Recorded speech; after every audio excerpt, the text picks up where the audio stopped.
சக்தியே ஆதிபராசக்தியே ஓம் சக்தியே மருகூர் அரசியே உங்கள் அச்சரப்பாக்க லட்சுமி வந்திருக்கிறேன். இப்போ என்ன பதிவுக்கு வந்திருக்கிறேன்னா, இவங்க வந்து கோயம்புத்தூர்லேருந்து வந்திருக்கிறாங்க. என்னுடைய தோழரும் கூட என்னுடைய உடன் பிறந்த சகோதரர், என் சகோதரி வந்திருக்கிறாங்க. இவ்வளோ தூரம் கண் பார்வைகள் தெரியல என்றாலும் இந்த ஆலயத்தை தேடி வந்திருக்கிறாங்க. இவங்க நல்லா இருக்கணும், மென்மேலும் சிறப்பாக இருக்கணும். என்னுடைய அனுகிரகமும் ஆசீர்வாதமும் அந்த அம்மாவுடைய அனுகிரகமும் இருப்பும் இவங்களை கொண்டாந்து விட்டுருக்குது. அந்த அங்காள பரமேஸ்வரியுடைய இருப்பும் நல்லபடியாக இருக்கணும். நோயற்ற வாழ்வு குறையற்ற செல்வத்தோடு இருக்கணும். இவங்க வந்து ட்ரெயினில் அம்மா என்ன வியாபாரமாக பண்ணுறீங்க?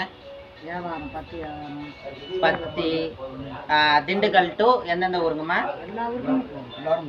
எல்லா ஊருக்கும் போய் வராங்க. திண்டுக்கல், கோயம்புத்தூர் ஆகிய மாவட்டங்களுக்கு போய் வராங்க. அந்த ட்ரெயினில் வியாபாரம் பண்ணுற அனைத்து என்னுடைய தோழருக்கும் தோழிக்கும், என்னுடைய உடன் பிறந்த சகோதரருக்கும் சகோதரிக்கும் நீங்கள் எல்லாரும் வந்து அவங்க விற்கிற பொருளை வாங்கி அவங்க மக்களை மகிழ்ச்சி அடைய செய்யுங்க. கஷ்டங்கிறது வந்து எல்லாருக்கும் உண்டு, புரியுதுங்களா? கைகால் சுகமாக இருக்கிறவங்க கூட உழைச்சி சாப்பிட மாட்டேங்கிறாங்க. 1000 பேர் போதை அடிச்சுட்டு கொள்ளடிப்போமா கொலை பண்ணுவோமான்னுங்கிற நிலைமை. இன்றைக்கி உழைச்சி சாப்பிட்ணுமா, எங்களுக்கு வியாபாரத்தை கொடுக்கணும்னு வந்திருக்கிறாங்க. அந்த அம்பிகை புண்ணியத்தில் நல்லபடியாக இருக்கணும். என்னுடைய ஆசீர்வாதம் அனுகிரகமும் இந்த பிரித்திங்கராவுடைய ஆசீர்வாத அனுகிரகமும் என்னைக்கு உங்களுக்கு இருக்கும். நல்லா இருக்கணும்.